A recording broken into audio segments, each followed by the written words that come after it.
I love Christmas. There, I said it.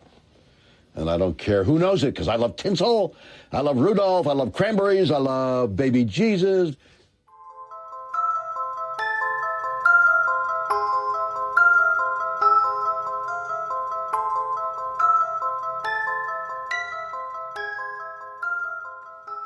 You're listening to the Fun with Horror podcast with your hosts, Scotty and Andrew.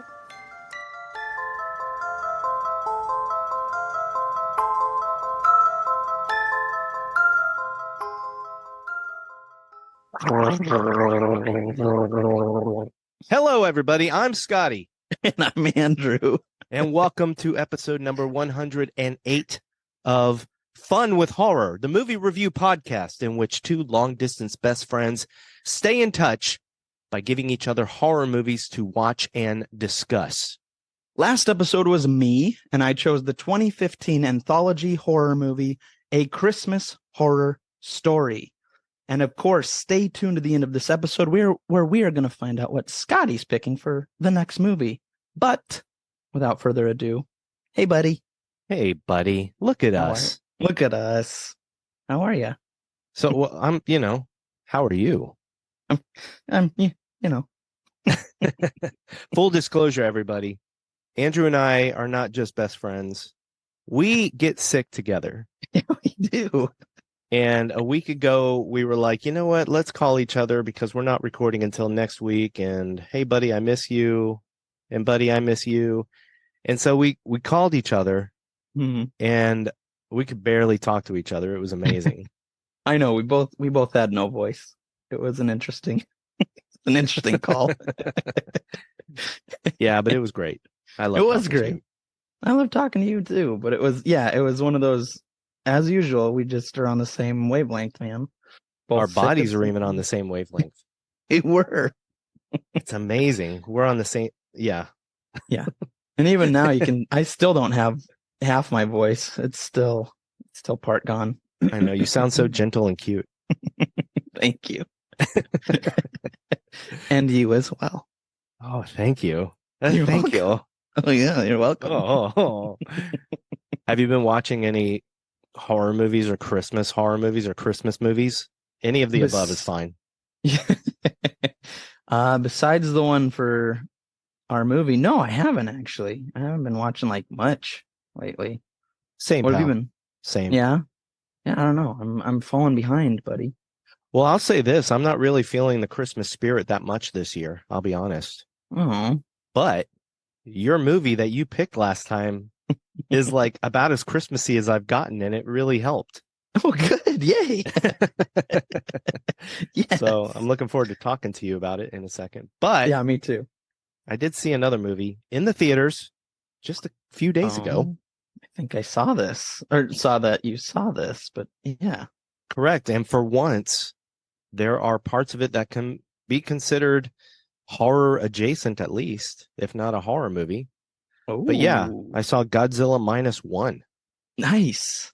Yeah, just for anybody that is at all confused about what this movie is, it is not part of the Monsterverse, right? That's been released in America. This is a new Toho Japanese Godzilla movie that I think once again seems to retell the origin of Godzilla. Interesting. That's but cool. It takes place back during World War II. Oh, I didn't know that. Yeah, it takes place in the 40s, and it's a fantastic movie. Nice. I honestly don't. I'm sure I've seen like a Godzilla movie, not besides the Monsterverse, but I'm sure I've seen like at least one. But I don't know really anything about those movies. Except it's about a big dinosaur-like creature that attacks land, that comes onto land. Oh. And destroys things. See, and that was the thing. I was like, is he a hero or a villain? And I read your review, which it made more sense. I was like, okay, that makes sense to me. What he or it is. Well then, my friend, your homework without a time limit at all is to watch the original Godzilla. Okay. All right. Just watch that movie at some point. The original. So I want to The very first from the 50s. Yeah, I was going to say it's back in the day, right? Yep. All And right. absolutely, the special effects are extremely dated. Right. You know, it's weird. When I didn't see it for a very long time, I think I saw it for the very first time during the pandemic. Oh, really? Okay. Yeah, I had seen a couple of Godzilla movies when I was young. I think I saw Godzilla versus Mechagodzilla. Oh, right on. Yeah. Yeah, it wasn't until 2020 that I sat down and watched the original Godzilla from beginning to end. Nice. Yeah, of course it's dated, but at the same time, after it was over, I thought, wow, that was just a really, really good movie. Nice. That's cool. There's something about it where even though you know it's a guy in a suit, Right. even though the special effects are cheesy as hell in most of those old movies, Right. I can watch those movies and still imagine that it's a gigantic creature, stomping across Tokyo or wherever he is. Right. Right. Right. That's cool. And I also love the new movies. I do love them. So minus one, the new one that just came out, I think you said on there, it's in that same universe as that one you told me to watch just now. Like yeah, it's a sequel. It's the Toho universe. They're the producers, the production company that have been doing Godzilla since before time. Nice. That's that's awesome. So yeah, I recommend it, dude. Okay. All right. I'm all about it. What's going on? It's the elves. I fear they may all become infected. Infected? What do you mean? Others are sick? It's worse than that. What happened? Shiny's body is gone. It was laid to rest. But now, it may already be too late. But this doesn't make any sense. Elves becoming the walking dead? No, it does not make any sense. Unless he is behind it.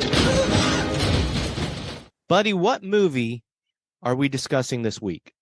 We are discussing the 2015 horror Christmas movie, A Christmas Horror Story. It was directed by Grant Harvey, Stephen Hoban, Brett Sullivan, and it stars William Shatner, George Buza, Rob Archer, and we got a few writers as well, which is James Key, Sarah Larsen, Doug Tayler, and Pascal Trottier, which I hope I'm saying that right. If not, I apologize. Sounds good to me. Thank you. So that's what we're discussing today, buddy. An interesting movie that I've been very curious to see for a while.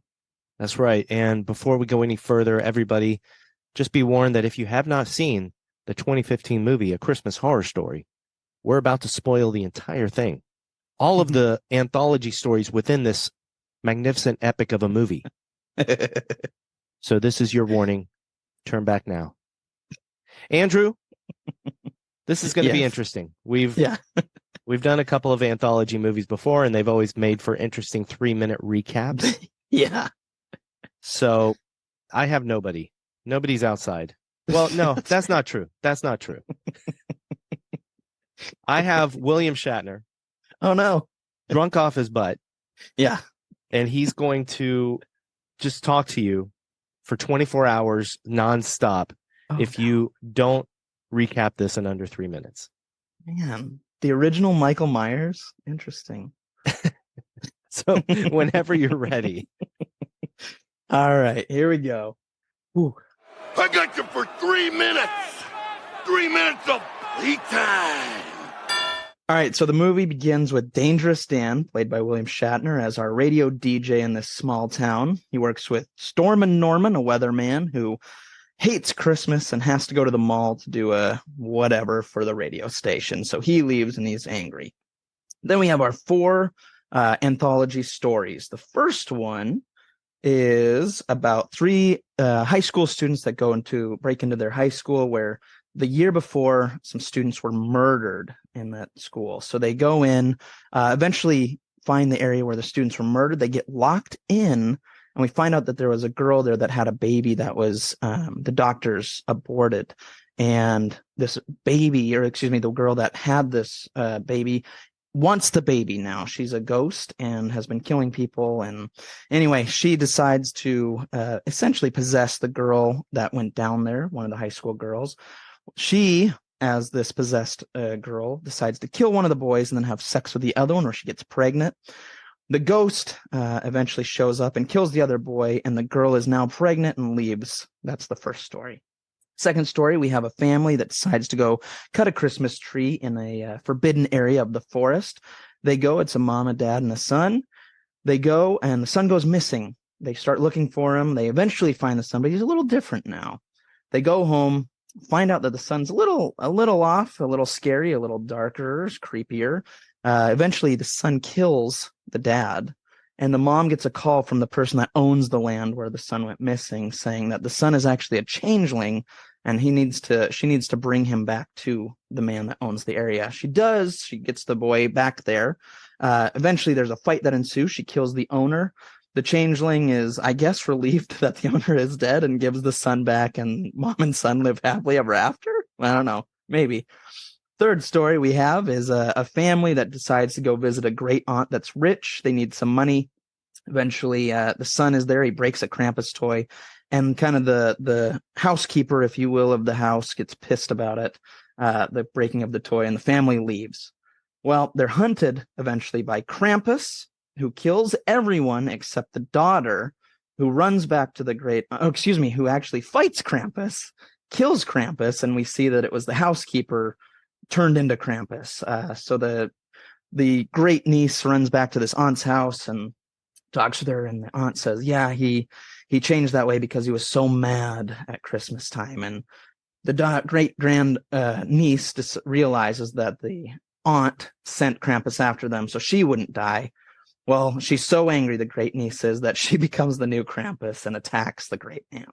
The fourth story, we see Santa Claus, of all people, at the North Pole. And during this time, one of the elves gets very sick and becomes really angry and then dies. Eventually, all the elves become kind of these zombie creature elves, and Santa has to kill them all and fights them all.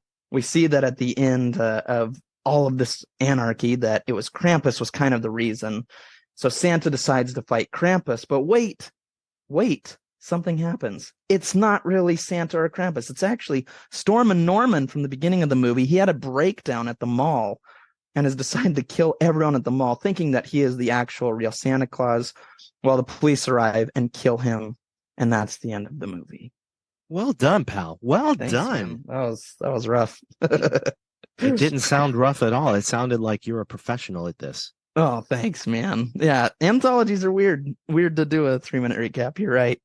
And you came in just under 3 minutes. So Shatner is passed out and won't be bothering you all day.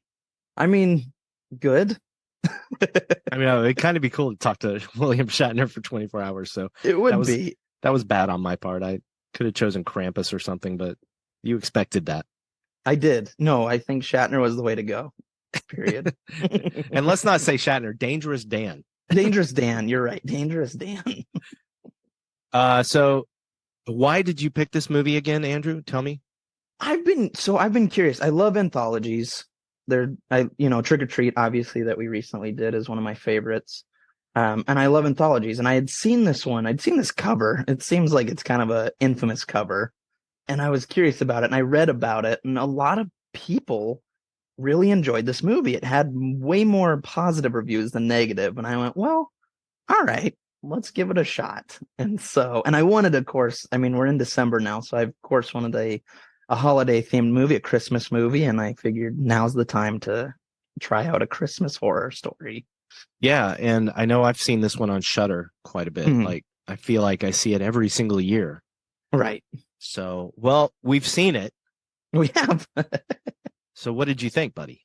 This movie is not perfect, but I enjoyed it. It was, I get why people like it. It's a fun little anthology film.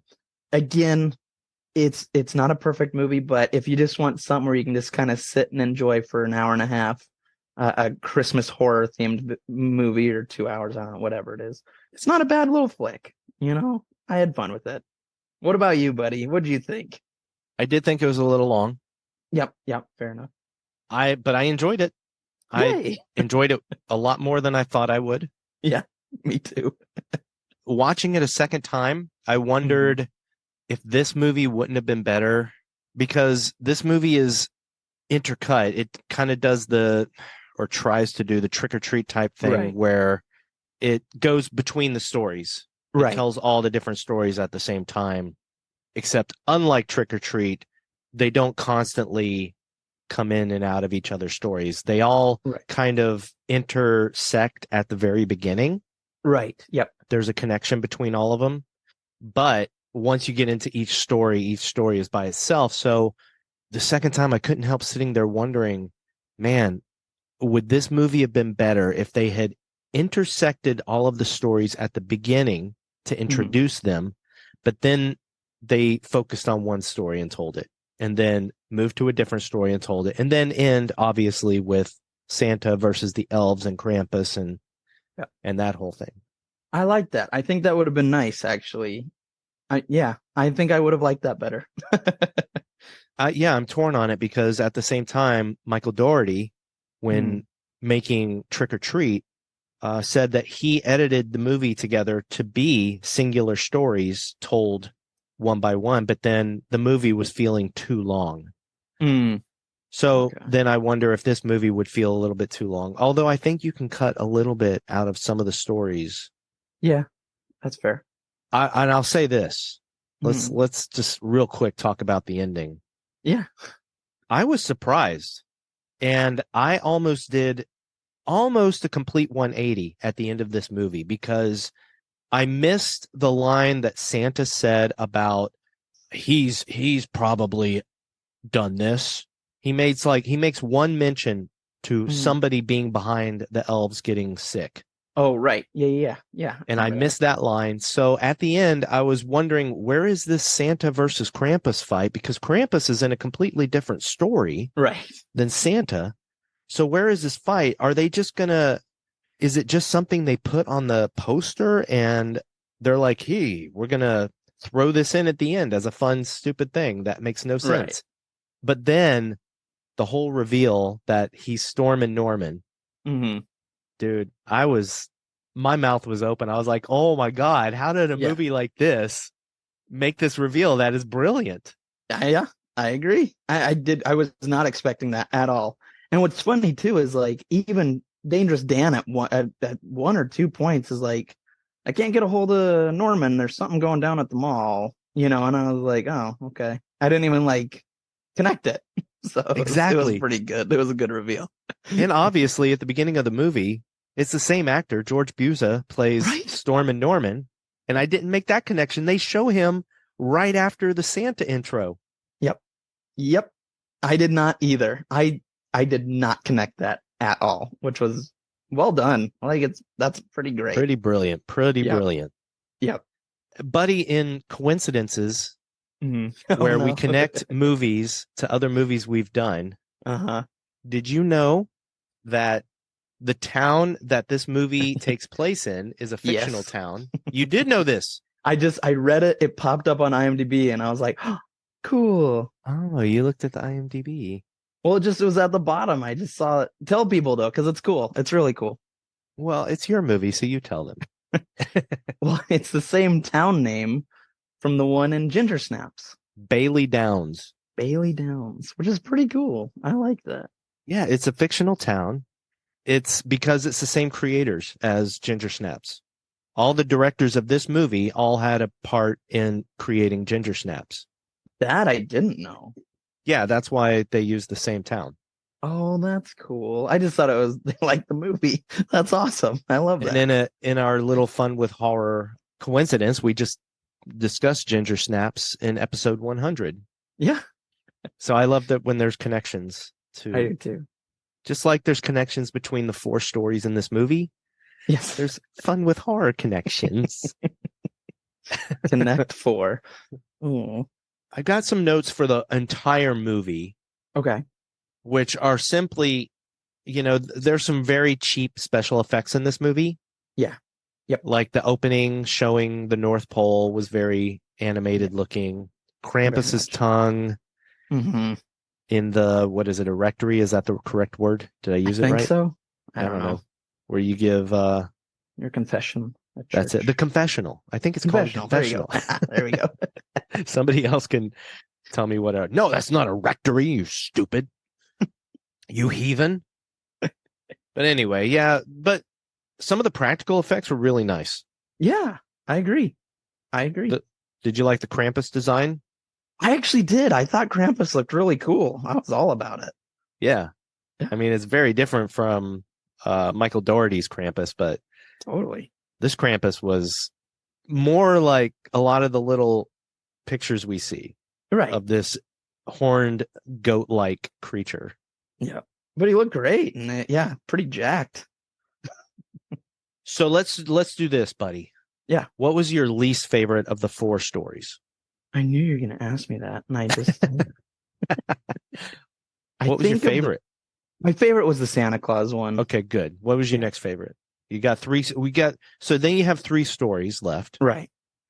You've got the Changeling story. Mm-hmm. You've got the St. Joseph's ghost story. Mm-hmm. And then you've got Krampus and the family. So I think in order of favorite to least, it would go. So Santa Claus, the Krampus story. The next one would be Changeling, and then the school. I think really would be I think that's it. What about you? Almost, except I would put the Changeling as my least favorite. Okay. All right. Fair enough. They're all okay. None of them are really bad. But I agree. Let's start with the one you didn't like or the one you liked the least. Okay. You're Yeah. The school. Right. So tell me what you thought about that story. So, I mean, again, like you said, none of them are bad. So I enjoyed it. I think the reason I like it the least is just because it was not what I was expecting, I guess, maybe. Just because I was thinking more Christmas themed, sort of like, with like the Changeling, they're going to get a Christmas tree. What do you mean, buddy? Give me a look. Christmas themed? The entire story was about the Immaculate Conception. It was about the Nativity. I guess you're right. Yeah, it is.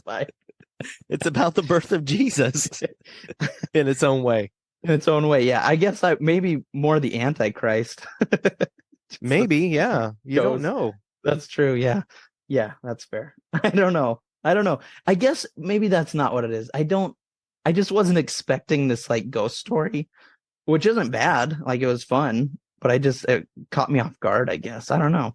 I was like, oh, there's a random ghost girl in this place. So I did appreciate that about the whole movie, though. I like that each story was kind of a different type of story in a way. Right. Although you could argue that, I mean, okay, Santa versus the elves was kind of a zombie story. Right. Yep. Krampus is an old-fashioned monster story. Yep. The Changeling is also monsters, but at the same time, they felt alienish. Mm-hmm. So it felt like an alien type story. Totally. And then you have a ghost story with the school, the St. Joseph's story. True. Huh, I'll be honest, buddy. I'll be honest. Yeah. I watched this at night the first time. It's not a very scary movie, but I will say there were a few moments in the St. Joseph story before things really started happening that I was a little creeped out. Nice. That's good. Because you know what my fear is? My fear of the dark. Yes. And I remember as a little kid playing in the woods. This is why Blair Witch scares me, buddy. Right. Because I remember playing in the woods as a little kid and coming across an abandoned house in the woods. And my friend or friends, I can't remember how many friends I was with, I think it was just one, wanted to go into the house. And I was scared as hell. Yeah. I've also been at work late at night by myself. Mm-hmm. This is like a complete different story, but heard noises in a dark hallway. Mm-hmm. I'm not going to go into the story now. Maybe we can do an episode about that. But ooh. I remember just that scares the hell out of me. So the fact that these kids were under this school in these hallways and eventually locked in this place where these weird deaths happened. Yeah, that's true. I thought it was really creepy. And I liked the way the camera kind of introduced the ghost a little bit. Like, when they see the abortion room. Yeah, jeez. Yeah. Or delivery room, whatever you want to call it. There we go. That's delivery. I guess I can look at the happier side of the room. But, the camera is panning over and you see really quickly a glimpse of the ghost in the room. Yeah. Did you catch that? Oh, yeah. Yep, I did. I also liked how it was kind of found footage-ish a little bit. Oh, I could see that. Yeah, totally. Because they are recording for this whatever documentary or whatever they're doing. Right, right. So That's the true. story is that 2 kids died in this room where in old times the people, the nuns, whatever, would hide the pregnant women who were not married. Right. That's right. And there was one named Grace who said that she was a virgin. She was pregnant and she aborted the baby, I think, right? I think they made her, if I remember right, and because they show the nuns in there, like with her. Oh, maybe that's part of that. the reveal, because all Molly says is that Grace was a 15-year-old pregnant girl, claimed she was a virgin, and she died trying to abort her baby. Right. Yeah. Thank you, buddy. I think you just opened my mind to what happened. Because then Grace is the ghost in the hallway. And basically the 2 people that died a year prior would not cooperate with Grace and have sex. Right. Yeah. Grace wanted them to have her baby, evidently. Right. These 3 kids down here, now Grace is haunting them. She's locked them into the basement, pretty much. Yeah. She possesses Molly. Molly then... Okay, so she possesses Molly. Molly comes on to the one guy who has a girlfriend. Right. Good guy Dylan turns her down. Right. But as we find out later, she then sticks a crucifix, or not a crucifix, just a cross. Yeah. She impales his eyeball with a cross. Yeah. But then she has sex with the other guy, Ben, who we can tell has kind of a crush on her. Mm-hmm. Yeah, that was cool. It was, yeah. Grace herself kills Ben by crucifying him on the wall where the guy from a year ago had been crucified. Right. And breaks his neck or whatever. Then she gets to leave. The door's open. Yeah. And even Molly seems, I don't know, she doesn't seem too torn up that she's pregnant. Right. With this baby that Grace wants her to have. Right. Yeah. Yeah. It was interesting. And I don't like, but the one part that kind of freaked me out is right after she has sex, like she kind of gets out of her stupor and she's like, "What did you do to me?" And I was like, "Oh gosh, like that's horrifying." I was thinking the same. Yeah. I was just like, "Ugh." It was very uncomfortable. Yeah, very much so. But very well done. Right. Because the spirit of Grace at that point, she had done her job and she left Molly. Right. And so Molly's suddenly like, "What did you do to me, Ben?" Right. Ben's like, "You did it to me." Yeah. Exactly. Yeah, like you said, though, I mean, then she's kind of later, just moments later, she's kind of happy about, or indifferent about being pregnant with this spirit after watching Ben get killed. So, I don't know, man. Yeah, it was very strange at the end. I can get why this might have been your least favorite. Yeah. So then let's go to the other story, The Changeling. Right. We'll discuss that. So first of all, here's how these stories connect. Right. Yeah. They're all in Bailey Downs. Right. So when Ben, Molly, and Dylan go to this St. Joseph's, this girl, Caprice, she gives them the video or no, she gives them the key. The keys to get in. Okay. Yeah. Thank you. Thank you. Yep. Then Caprice has to go off with her family. Mm-hmm. Her family is the family that goes off and encounters Krampus eventually. Yep. But also they pass by this car, and this car is Scott. Oh, wait, what's their names? Scott, Kim, and Little Will. Mm-hmm. And they're about to go chop down a tree on private land. Right. for Christmas. And Scott is also the cop Mm-hmm. that investigated the death of the 2 kids in the school. Right. Yep. So there we have it. There we have it. Well, and then if we really want to go deep dive, the family that goes and fights Krampus is Danger Dan's family. Because he Wait, has what? a picture of that family at the end. Are you kidding? Wait, Yeah, what? So I don't know if that's his daughter or son or whatever.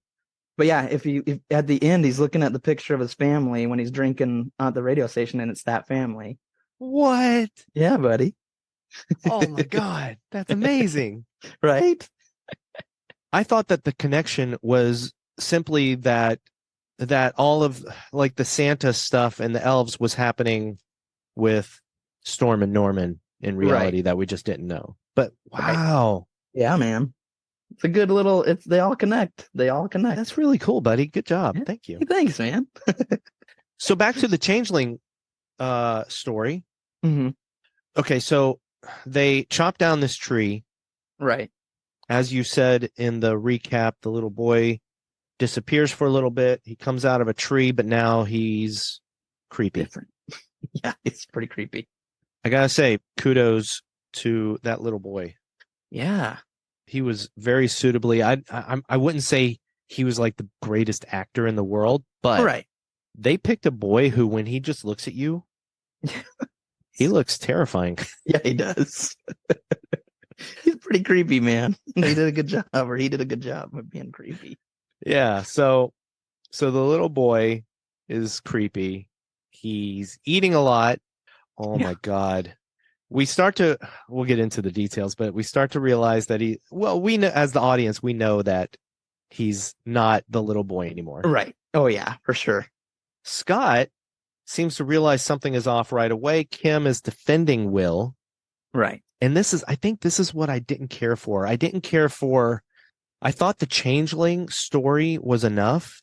Mm-hmm. And I didn't really think it needed this other backstory of Scott being a possibly abusive father who is trying to reform. Gotcha. Yeah, that's fair. That's Plus, why'd they have to name him Scott? fair. Touche.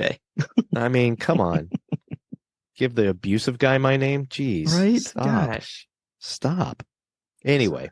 Yeah, I didn't really care for that. And then there's marital problems between Scott and Kim. I thought the story was good enough, would have been good enough just having this little boy come home, and maybe Scott is the first one to realize something is wrong, but Kim, as the mother, doesn't want to believe it. Right. And then, like you said, Scott gets killed by the changeling. Yeah. He gets strangled and his hand gets cut off, which is somehow awesome, because then the changeling kid is just playing with the hand at one point. That was pretty awesome. Kim hits the changeling upside the head with a bat because the owner of the land has called her and told her that her boy is a changeling. Right. So she takes the changeling back to the woods, to this land. Yeah, all these little changelings are watching her and the Big Earl is his name. Right. Yeah. In this clearing.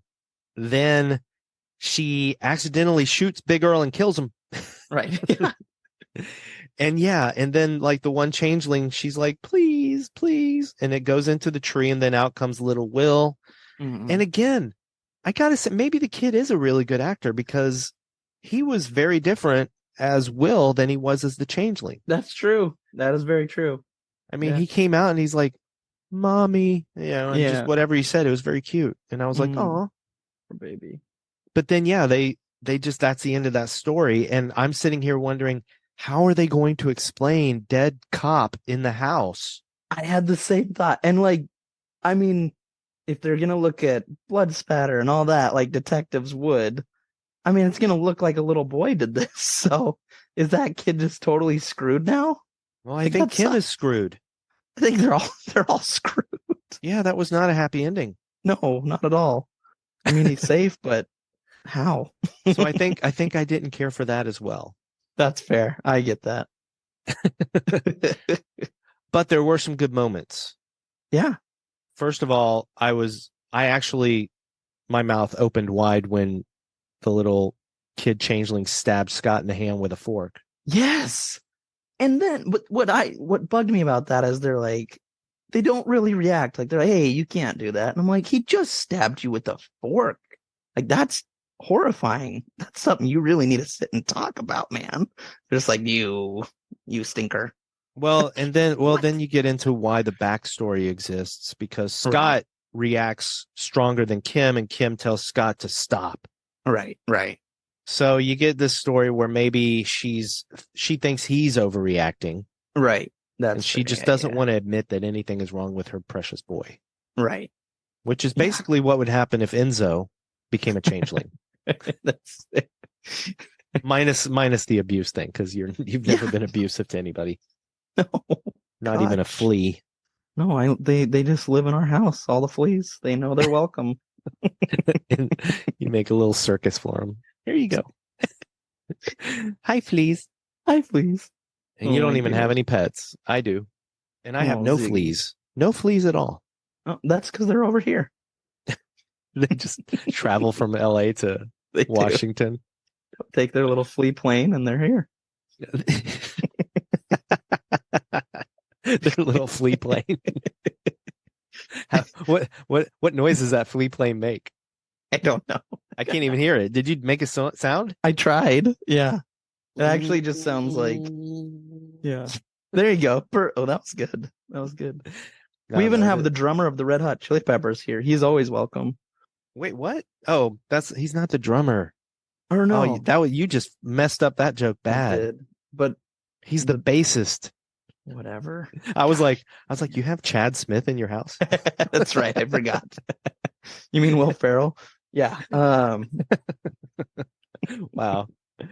Okay. Anyway. So back to the movie. Yeah, let's talk about it. How about that part where Kim's in bed? Oh my gosh. I was wondering if you're going to bring that up. Oh, of course I am. Yeah. I was like, someone needs to. That was one of the craziest moments of the movie. Yeah. Dude. I was like, oh my gosh. Like, there's a little shape that goes under the covers and basically goes around her nether regions and is obviously pleasuring her. Yeah. But then the part that's most disturbing is the little boy's hand comes out. Like it's fondling her chest and touching her. And I was just like, we know deep down that it's not the little boy, that it's a changeling that's horny, obviously. Right. And that's what Big Earl says. He says now that they've had a taste of the good life, I guess, like all this food and sex. Right. Yeah. They don't want to leave. Yeah. But yeah, I was like, when the little boy's hand came out, I was so disturbed. Yeah. Oh my gosh. My mouth was to the floor. I don't even know how to react to this. Like, oh my gosh. And then, you see, because then like she wakes up and you just see like Will for a second leave the door. See, just horrifying. The whole scene is just gross. Yeah. Oh man. Yeah. And then when she goes in his room, that was the other part I liked because she goes. I think maybe after that she goes into his room. Right. Or is it after Big Earl calls her? I don't know. Whatever. She goes into his room and closes the window. Right. And as she moves away from the window, you see Will's reflection, and it's the creature. That was cool. I liked that. That was very good. cool. With like the shining eyes. Yeah, good job. Good. Good job, Christmas Horror Story. Well done. Well done. So then we got story number 3. We've got the Krampus story. Right. And the more we talk about these, the more I might be thinking that this is my least favorite. Okay. Fair enough. But let's talk about it. Let's figure it out. So in this one, we've got Dangerous Dan's family, evidently. Right. It's 2 parents and 2 kids. We've got, let me see. I've got their names, I think. Oh, they're down here. Yes. So we've got Tayler and Diane. Then we've got the kids, Caprice and Duncan, the little kid. Right. I'm just going to say right now, I am so glad that little shit was the first one to get killed. Yeah, he's a nasty little jerk. Yeah. And then if you were feeling at all bad for being happy that Krampus killed him first, then Caprice makes you feel even better about it by revealing that he's a pet killer. He's a cat killer. Yeah, that's right. Yeah, he was showing all the signs, people. Uh, He was the Antichrist. yeah, maybe he was the one that was born. No, wait, Ugh. that wouldn't make sense. Well, anyway, so this family, Tayler, the dad, is unbeknownst to his beautiful wife, he is strapped for cash. Right. He's made some bad dealings that will probably put him in jail. So Right, he's going yes. to his aunt, Etta, Yeah, I think that's what it was. I think it was, yeah. and she's this old crotchety lady Mhm. in a mansion, and he's going to ask her for money. Yeah. But things don't go so well, and they end up leaving. In the interim, a little Mhm. boy breaks a statue of Krampus, and Right. the caretaker or the land keeper, whatever his name is, Gerhardt, Right. he's upset at this.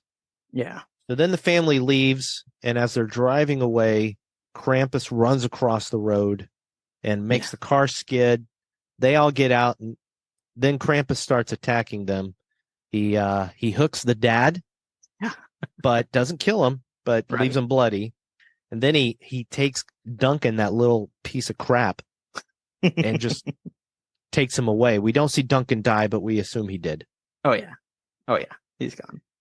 And then what's funny though is when Duncan's taken away, the mom, Diane, and Caprice, the daughter, they just leave the dad. Yeah. And he's like, hey, wait a second. But then they all find this church in the middle of nowhere, Right. which was cool, I guess. Yeah. Tayler reveals to his wife, it was a sweet moment. Yeah, it was good. I like that. Tayler reveals to his wife that, things are bad. Mhm. He needed money. He's probably going to go to jail for embezzlement or whatever it was. He reveals to her that he was doing it because he couldn't believe that a woman of her beauty Mm-hmm. would want to be with him for any other reason besides money. Right. And she's like, I just thought you weren't interested anymore. Hmm. And of course she loves him, and it's beautiful. Yeah, But then he's taken away by Krampus. Gets chained again. He gets chained out the window. And then Caprice and Diane are in the confessional, and Mhm. Krampus attacks them there. Diane pretty much sacrifices herself, kind of. Yeah. Yep. Krampus kills her. And then Caprice ends up back at the house. And yeah, as you said in the recap, Aunt Etta reveals that the statue was just a bauble. It Right. had Well, she nothing fights to- Krampus first. Oh, she does fight Krampus, and she. Yep. Thank Lights him you. on fire. Tell me more. Well, yeah. So she makes it there, and Krampus is about to attack. I can't remember how she stops him in his tracks. Do you remember? Because then she lights him on fire, but he's stopped somehow. Yeah, she stabs him through the throat with That's a big right. stick thing. That's pole. right. Yep. And then she puts gasoline on him, lights him up, and then he kind of, de-hulks, if you will, Yeah.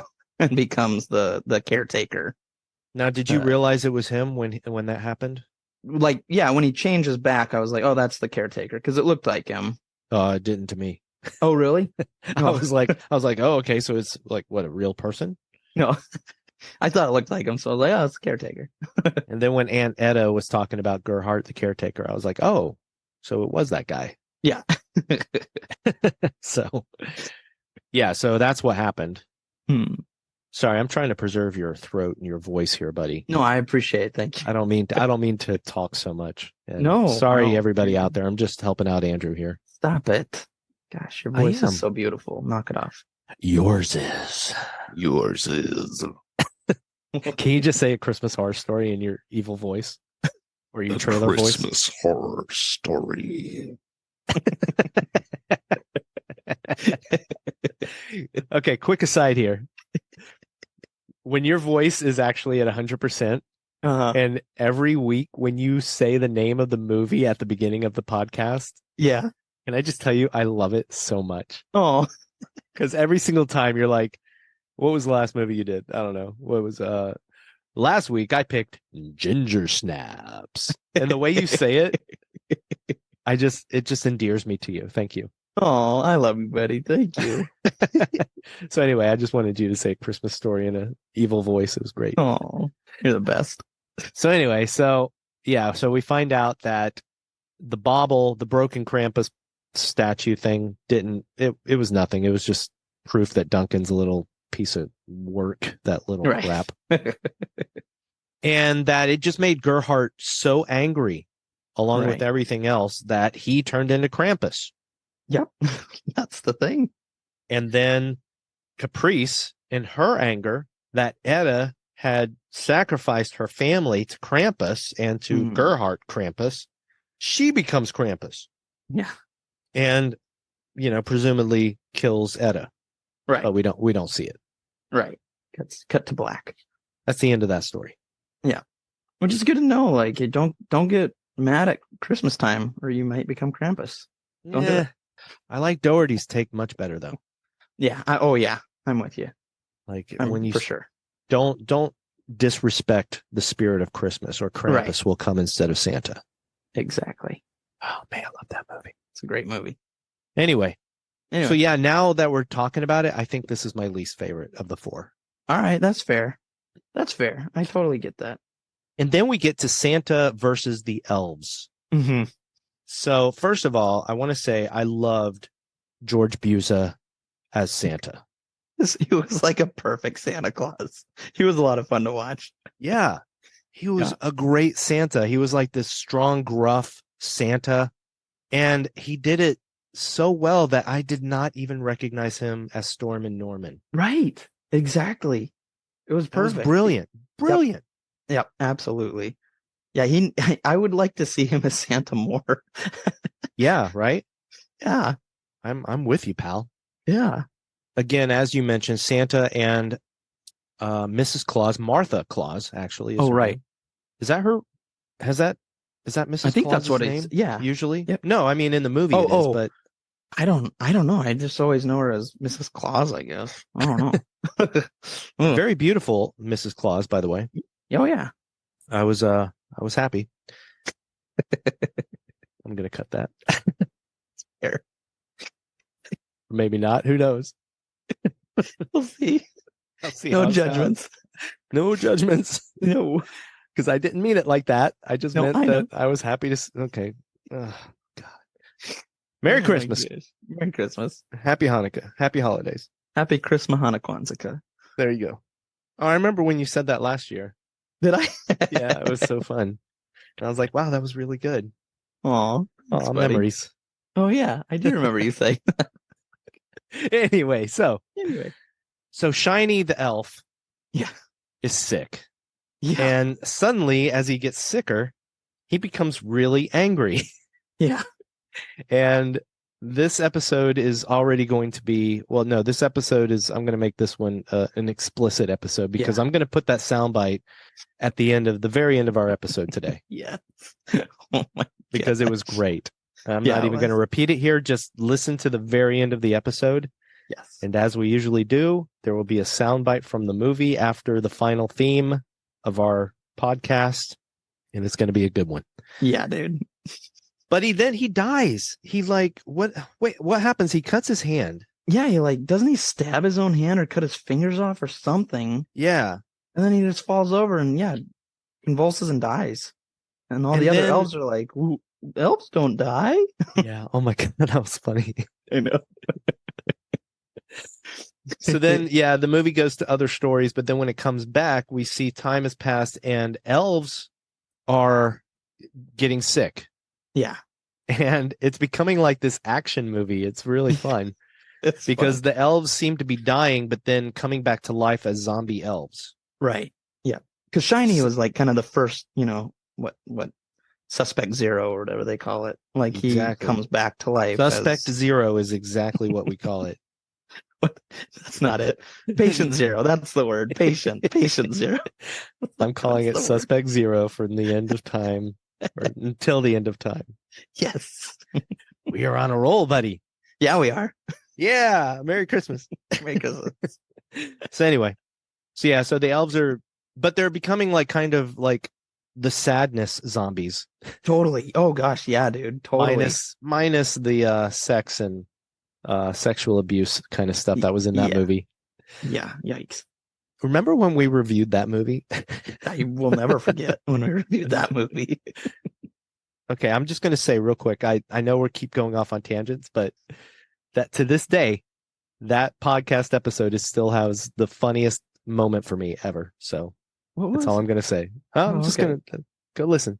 Go listen. All right. Anyway, so these elves are coming back, and they're full of cussing and expletives and insults. Mm-hmm. So we get this story where Santa has his like sharpened cane, and he's going on a rampage, just killing these elves, defending himself and Mrs. Claus from these murderous, horrible elves. Yeah. But because they're zombies, he does have to cut their head off, or stab them in the head, or yeah. And it leads to the one elf. I don't know what its name was, but he slices the top of his head off, but he misses the brain. So that elf comes back later, and then Santa bludgeons that elf with another elf's head. Yeah, which dude. was brilliant. Come on. It's awesome. But then near the end of the story, he finds that Mrs. Claus has also turned, which is sad, and he has to kill her. And then he goes out to the reindeer barn, which is where the movie basically begins. That's Santa right. in the reindeer barn. Yeah. And as we mentioned earlier, Santa has said something about he's done this, he's up to this, whatever. And we realize he means Krampus. Krampus appears, and we finally get the showdown between Santa Claus and Krampus. Right. But as we've talked about, this is something we've already talked about. Throughout the entire movie, we've been hearing Storm and Norman was supposed to go down to this food drive at the local mall. Yep. And something is happening at the mall. Dangerous Dan keeps telling everybody on the radio as he gets drunker and drunker on eggnog and booze that something is happening down there. Stay away from the mall. Don't go down there. Police are saying stay away. And we find out that it's because, as you said earlier, Storm and Norman, who put up a sign earlier that said F Christmas, right, has lost his head and is killing everybody, all the fake elves at the mall. Yeah. This poor girl who stabs him in the foot in self-defense, he kills her. And that was who was his Mrs. wife. Claus. Yeah. Yeah, Mrs. Man. Claus. That's horrible. Yeah. Man, Krampus is just this poor guy with fake antlers on his head. And the police have shown up, and they shoot Norman, and it's just a really well done scene. Yeah, it is. Because we see Santa in the barn, and it goes back and forth between Santa and then Norman Santa. Mm-hmm. But we see Santa in the barn with police lights shining on him and stuff. Yeah. And it's just really well done. It was a cool end to this movie. It was totally unexpected, and just a lot of it was a nice, they got me. It was one of those they got moments me where I too. was like, oh, well done. Like, honestly, one of the best reveals in a movie that I've ever seen. Like, it was really good. And I think I to agree. me, it wasn't just because there's twists in movies, right? And there's twists in really good movies. Obviously, The Sixth Sense is one. The first one that comes to my mind, where the movie already is great. And then there's this twist, and you're like, what? What did you say when you saw the twist in The Sixth Sense? Right. What did you say? I said, what? What? That was a great reaction, buddy. Thank you. But my point is that in this movie, I was honestly, I did a 180 because the movie almost lost me. Okay. Yeah. I was wondering why they pigeonholed this Santa versus Krampus fight at the very end. And then that reveal just got me. Nice. Yeah. Yeah. It was a great reveal, man. It was well done. I loved it. Me too. Bravo to these people that made this movie. Right? Like I said, this was one I was curious about, but even when I picked it last time, I was like, I don't know, man, this could go one of two ways, but I'm happy it went the way it did. So same. Like I said, it could be a little shorter. I wonder if you could have cut out a story out of this one. Mm-hmm. But I don't know, like an hour and 42 just seems a little bit long for this type of anthology movie. Totally. I get that. Yeah, I would agree with that. But then again, Sure. what we were talking about earlier, the way the stories keep cutting between each story, the thing that ends up happening is that you get the beginnings of each story where nothing is happening in the story. Right. Everything is set up for a long time Right. before That's true. some really good payoff starts to happen. Yeah. No, that's totally true. That's exactly how it goes. Before we get to our 3 questions, just a couple of other things. Cinematography was by Gavin Smith. Nice. And I'd like to say that there were some very beautiful moments in this movie. He did a great job. I agree. So, and then also, again, something when I first sat down to watch this movie, one of the first things was the opening music. Yeah. Yeah, dude. So the score in this one was done by a guy named Alex Khaskin or Khaskin. Mm-hmm. Yeah, I was really impressed with this score. I wasn't, again, like you said, we didn't know how the movie was going to go. Right. And as somebody who loves movie scores, I didn't know how the music was going to go. Right. Totally. So I really enjoyed that. Yeah. Well, and if you start a movie with Carol of the Bells, I'm always happy. So I love that song. Yeah, and it was Khaskin's own take on it too. So there's a couple lyrics like that were just a little different, and I was like, all right, this is cool. Yeah, it was cool. I like it. So anyway, are you ready for 3 questions? I am. Are you? Very much so. Let's do it. Who would cross the bridge of death must answer me these questions 3. Question number 1, Andrew. Yes. What did you feel was the best kill or death in A Christmas Horror Story? We kind of discussed it a little, but I mean, Santa killing an elf with another elf's head is pretty awesome. So I definitely have to go with that. I picked the same one. Did you? Yeah. I mean, come on. This is another movie where, because of budgetary reasons, a lot of the kills happen off camera. Right. Yep. And then you might see the result. Right. Like Scott, you never see him getting killed. You just see him next to the Christmas tree with the belt around his neck. So he's been strangled. Right. But you don't actually see the kill. You're right. Yep. That's true. Number 2, did you feel that A Christmas Horror Story was scary? Not for me. Again, you kind of mentioned a couple of things that I could see maybe people being creeped out or, feel uneasy. But for me, I definitely didn't lose sleep, and I don't think I will ever with this one. But so I did not find it scary. Overall, the same. Yeah. Like I said, there was a couple of creepy moments, found footage, being in the dark in an abandoned place or something. It wasn't abandoned, but it seemed like the basement was kind of abandoned. Right. It had that feel. And that will always creep me out. Yeah. But overall, I'm not going to lose sleep over this one. Right. Yeah. Finally, number 3, did you have fun with horror, Andrew? I was pleasantly surprised by this movie. So yes, I did have fun with horror. And you? I did have fun with horror. Nice. Like you said, I was surprised. I didn't know how it was going to go. But in the end, I had fun. It didn't feel like a burden to watch it a second time to take notes. Good. So, and I could see myself probably watching this again at some point, most likely with somebody else. Yeah. I get that. Yep. I don't know that this would be a yearly watch like Krampus is. Right. I'm with you. I don't think it will be for me, but it was fun. It was fun. Yeah, I love a Christmas horror story. You'll shoot your eye out, kid. Bailey Downs, it's getting closer, and we're counting down to Christmas, and Dangerous Dan is pulling his annual double shift to stay with you until the end. What? Okay, well, we're going to check in with good old Stormer Norman down at the Charity Food Drive. Hey, Normie, you're a little scratchy there, buddy. What? I did press the button, Susan. Why don't you press your own button? Buddy, I forgot to mention something at the beginning of this episode. Okay, what's up? It's something you know about, but I just wanted to say it on the podcast. Okay.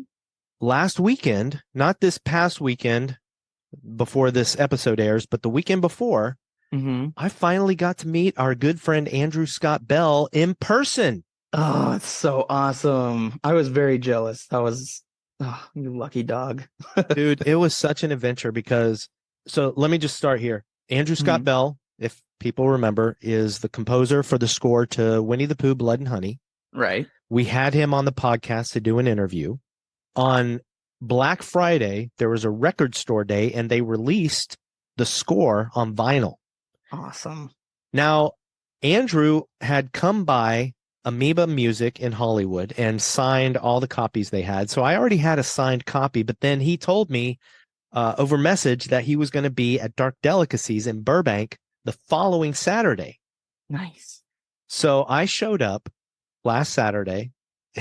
I should have just been able to walk in with my vinyl that I had already bought and said, "Hey, buddy," and had Andrew sign it and all that. Right. But obviously, I want to support the store. Mhm. And they're like, if you want to get in on the signing, you have to buy something from this table over here. At the same time that Andrew was signing the vinyl, whatever, the director, Fred Decker of Monster Squad, was also there. That's awesome. And obviously he had a nice sized line to meet him and one of the makeup effects artists of the Monster Squad. Oh, cool. So flustered, not even thinking, I just looked at the table and I was like, oh, well, here's the Monster Squad on 4K Blu-ray. And I just picked it up, not even looking at the price. It was like $50. Oh, yikes. Which it wasn't marked up or anything. That's how much it is on Amazon. At least last time I checked. So I bought the damn Blu-ray and then I stood in line for like a good half hour. And I'm like, I appreciate Fred Decker. That's great. Yeah. But I'm here to meet Andrew Scott Bell. Right.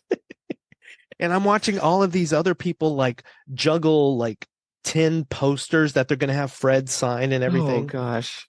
But it was cool. I still got to meet Fred. And I said, Fred, I just wanted to ask you a question because I'm actually a big fan of The Predator. which Nice. Yeah. He co-wrote with Shane Black. Sweet. That's awesome. And he also co-wrote The Monster Squad with Shane Black. So I said, Nice. what percentage of The Predator did you end up writing? Because I love that movie. Mm-hmm. And he said, well, I'm very touched by that. It basically is the same as The Monster Squad. Shane Black and I, did about 50% each. And I was like, awesome, cool. awesome. And then I got to sit and meet Andrew Scott Bell. And Nice. I hung out and we talked for a while. It was very cool. It was so good. That's awesome, dude. Love that guy.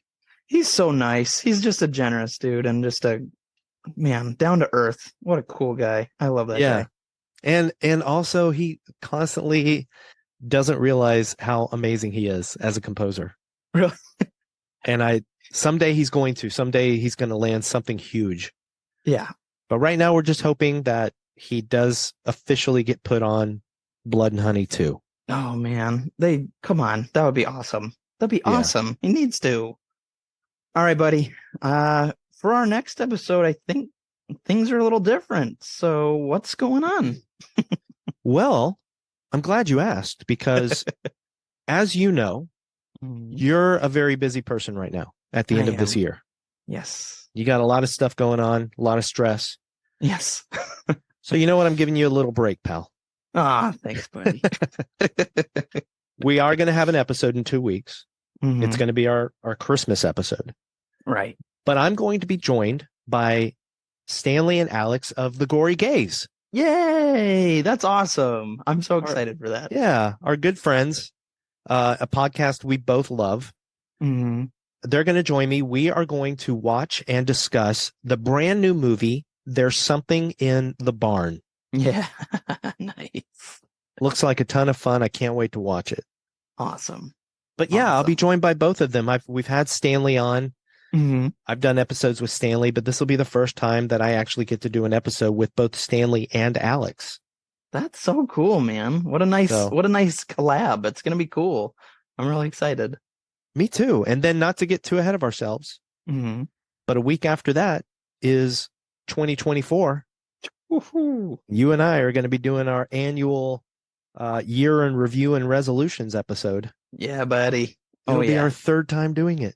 That's wild, man. That is so cool.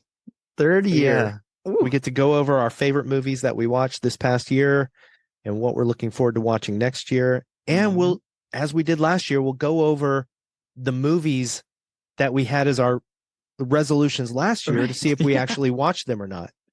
I love that. That's so fun. Yeah.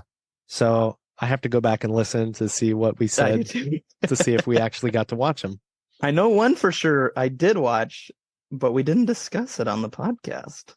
Well, we'll talk about that in a few weeks. Yes.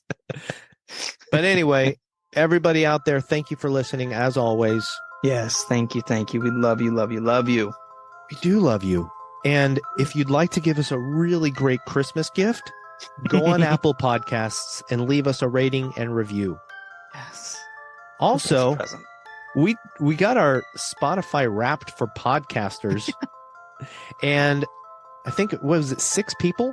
Yeah. There are 6 people out there that Fun with Horror was their #1 podcast of 2023. Yeah, man. That's awesome. Which is amazing because most of our listeners are on Apple Podcasts. Right. Yeah. So I want to know how many we have on Apple Podcasts. But anyway, we appreciate every single one of you listeners. If you are one of the 6 and you can show us a picture, please send us a message somewhere on social media showing us that you are one of the 6 people that listened to Fun with Horror more than any other podcast last year. And we will definitely mention you here on the podcast because for sure. That's amazing. That is amazing. Oh man, I hope we get a picture or 2 at least. That's so cool. That'd be awesome. I would love that. We will definitely shout you out. Well, buddy, I love you. I love you, man. I love you. I can't wait till you have your full voice back. Me too. I'm so sick of this. You're sick of sick. I'm sick of sick. Oh gosh. Like you said, you can't tell, but I can hear it in my voice. I still have some congestion lingering. So. I can't tell, but like you said, you can tell, but you always sound adorable. So I'm just. It's everybody right now.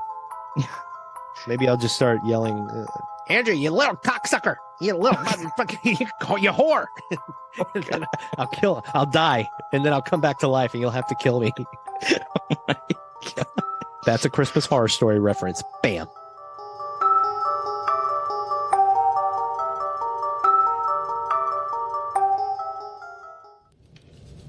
I said I don't want a goddamn cookie! You reindeer fucking snow whore!